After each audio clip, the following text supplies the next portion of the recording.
This video, we will talk about the billing of audience segments in the Google Ad Manager, and this will be a very short video as we are discussing only the billing part here.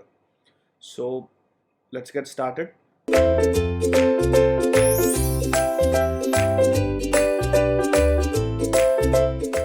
And we all know that we can use first party audience segments in the targeting.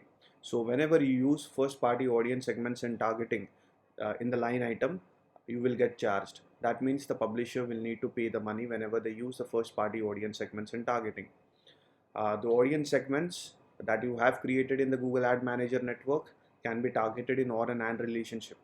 So you can target as many audience segments as you want in the line item. They can be targeted in OR and AND relationship, just as you do with your custom targeting like key value targeting.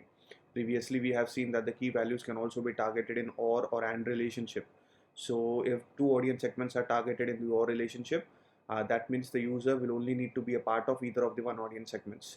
So as long as he qualifies the OR condition, the line item will be eligible to serve to him. And when a line item is when two audience segments are targeted in the AND relationship, this means that the user will need to be a part of both the audience segments. And if this condition satisfies, the line item will get eligible and serve to that user.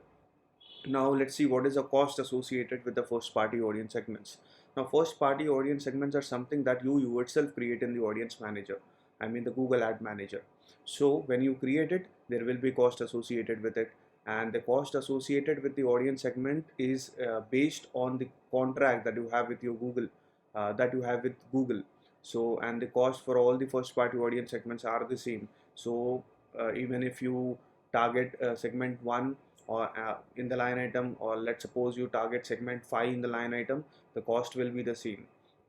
So let's see a few of the scenarios what happens in different targeting scenarios.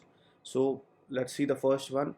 Now let's suppose that the line item targets segment A or segment B, and the visitor belongs to only segment A. So in this case, the publisher will only get charged for the segment A because the user is a part of the segment A. And let's see the second scenario. The line item targets first party segment 1 or first party segment 2. Now this is in the OR condition, and the visitor belongs to both. Since all first party segments cost the same, Ad Manager will randomly pick one and you will be billed for that segment. Yeah, this is true and this makes sense because the user is a part of both the segments, so the Ad Manager will not account the billing towards both the audience segment. It simply takes any random audience segment and bills it. You can also see the billing in the reporting, like how much money you have uh, how much money the publisher will need to pay when they use the audience segment in the line item targeting. Now if you want to see the amount, you can also go into the reporting tab and apply these. So you can go into the reporting tab and specify a desired date range. You can select the dimension as billable audience segments. Now this is very important. When you go to the dimension, select billable audience segments and select the metric as ad server, CPM, CPC and CPD revenue. If you want to see the screenshot, here is a screenshot. Now this is the dimension section and you need to select the billable audience segment. Now once you select it, go to the metrics and select ad server, CPD, CPM and CPC revenue. So you will be able to get the total amount that you will need to pay for using the audience segments, and this amount will be deducted by the Google automatically. That means you will need to pay to the Google in your invoice. Now this billing will get generated in your invoice and invoice will be sent to you directly in your Ad Manager network.